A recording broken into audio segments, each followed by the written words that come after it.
Praise the lord. ప్రభువును రక్షకుడైన యేసుక్రీస్తు పరిశుద్ధ నామమునకు మహిమ కలుగును గాక. మీ అందరికీ కూడా ప్రైజ్ ది లార్డ్ అండి.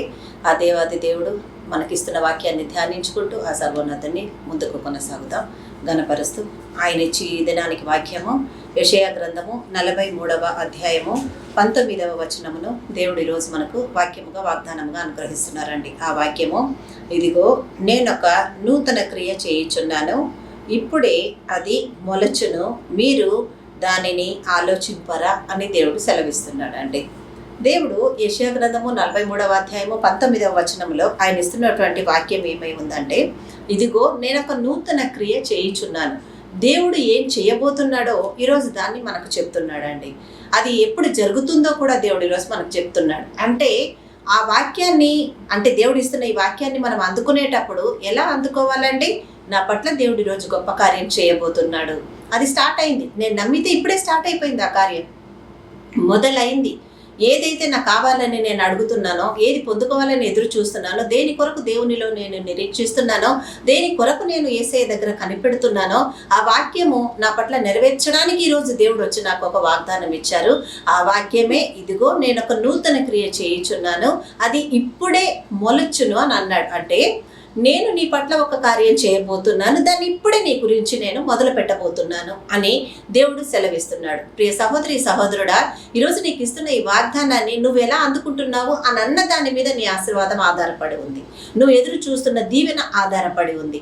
అంటే ఎవరైనా ఏదైనా మనకు ఒక సర్ప్రైజ్ అని అనగానే దాన్ని ఎలా తీసుకుంటామండి? మనము ఎంత ఆతృతతో, వేగిరతతో, ఉత్సాహముతో, క్యూరియాసిటీతో మనం కనిపెడతాం కదండి. దాని గురించి ఏమి ఇవ్వబోతున్నారో, ఏం చూడబోతున్నారో, అది నేను అనుకున్నదేనా, లేకుంటే ఇంకొకటా, లేక నేను అనుకున్న దానికంటే మించినదా? ఇటువంటి ఆలోచనలతో ఆ సర్ప్రైజ్ ఏదో మన దగ్గరికి రాదు, కానీ దాని గురించిన ఆలోచన, ఉత్సాహం మాత్రం మనల్ని మించిపోతుందండి. కానీ దేవుడు కూడా అదే సెలవిస్తూ దేవుడు అంటున్నాడు, ప్రియ దేవుని బిడ్డ, నువ్వు ఈరోజు ఏ పరిస్థితుల్లో ఉన్నావో, ఎటువంటి కండిషన్లో నువ్వు ఉన్నావో, నిన్ను నన్ను ప్రేమించి నీ ఆశీర్వాదానికి కారణమైన ఆ పరలోక తండ్రి నిన్ను దీవించడానికి దిగి వచ్చి నీతో మాట్లాడుతున్నప్పుడు, మరి ఆయన చేయబోతున్న ఆ కార్యమైనా, దాన్ని రిసీవ్ చేసుకుంటే, అంటే అందుకుండే కార్యమైనా నువ్వు ఎలా ఎదురు చూస్తున్నావు ఆయన దగ్గర? దేవా స్తోత్రమయ్యా, నీకు వందనాలు ప్రభా, నీ కృపా కనికరాన్ని బట్టి నా దగ్గరికి వచ్చి నువ్వు మాట్లాడావు తండ్రి, నాతో నువ్వు మాట్లాడుతున్నావు ప్రభా, నాకు ధైర్యం ఇస్తున్నావయ్యా,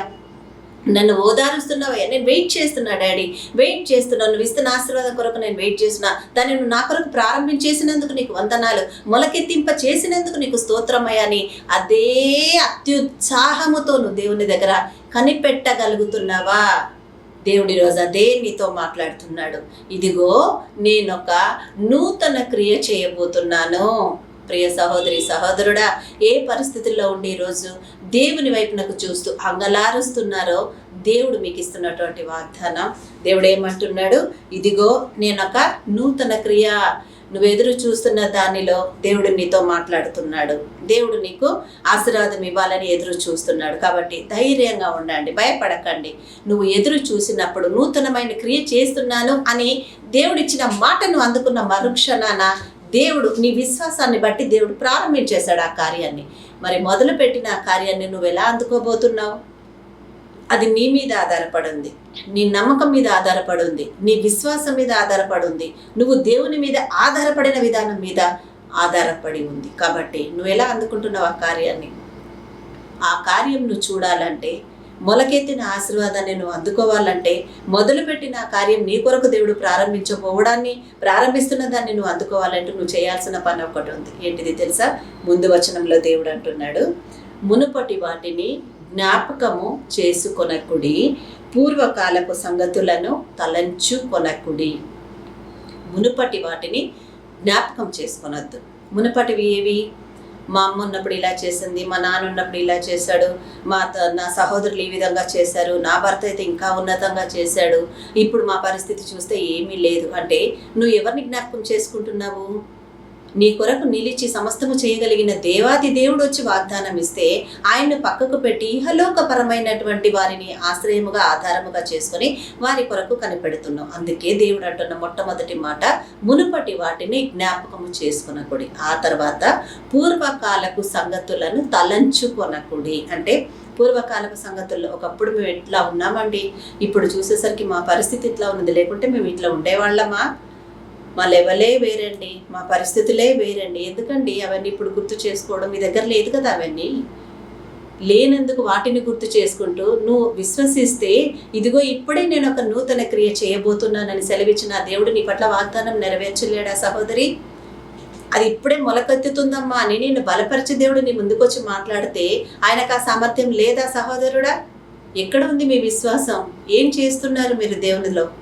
ఏం వాక్యం వింటున్నారు? ఎలా అందుకుంటున్నారు? నువ్వు ఏ స్థితిలో ఉన్నా నిన్ను ఆశీర్వదించడానికి ఆయన నిన్ను విడువడు, ఎడబాయడు అని వాగ్దానం ఇచ్చిన దేవుడు నిన్ను వెన్నంటే వస్తూ నీతో మాట్లాడుతున్నాడు.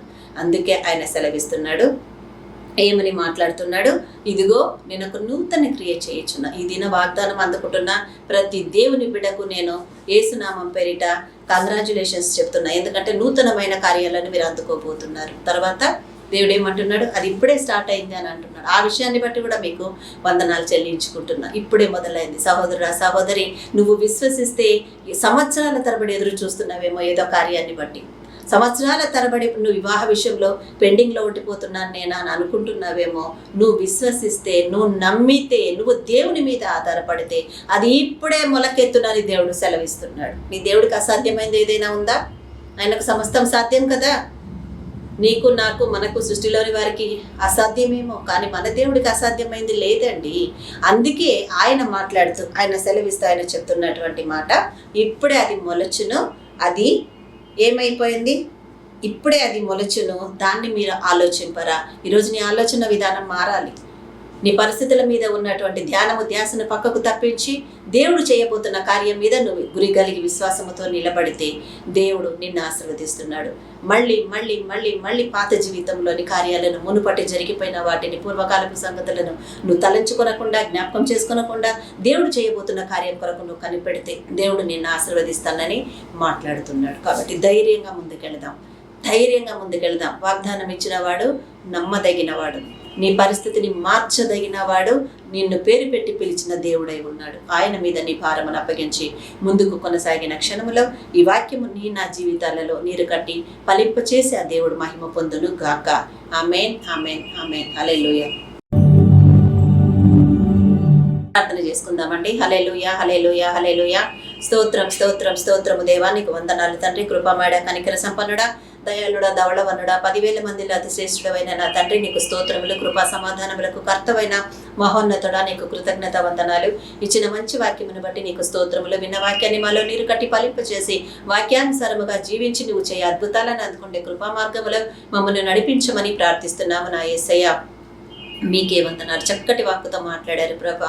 అయ్యా, ఇదిగో నేను నాయన నూతనమైన కార్యమును చేయబోతున్నాను, అది ఇప్పుడే మొలక ఎత్తుతుంది, దాని గురించి మీరు ఆలోచించరా అని చెప్పిన నీ వాక్య ప్రకారము మేము ప్రభా అయ్యా విశ్వాసముల ముందుకు వెళుతుండగా మునుపటి వాటిని జ్ఞాపకం చేసుకునకుండా, పూర్వకాలపు సంగతులను తలంచుకునకుండా, నీ కృపలో నీవు చేయబోతున్న కార్యాన్ని, కొన్ని సంవత్సరాల ప్రశ్నలకు జవాబులుగా నువ్వు ఇవ్వబోతున్న ఈ కార్యాన్ని అందుకుండే దిశగా మమ్మల్ని నడిపించి మీరు మహిమ పొందమని ప్రార్థిస్తున్నాము నా యేసయ్య.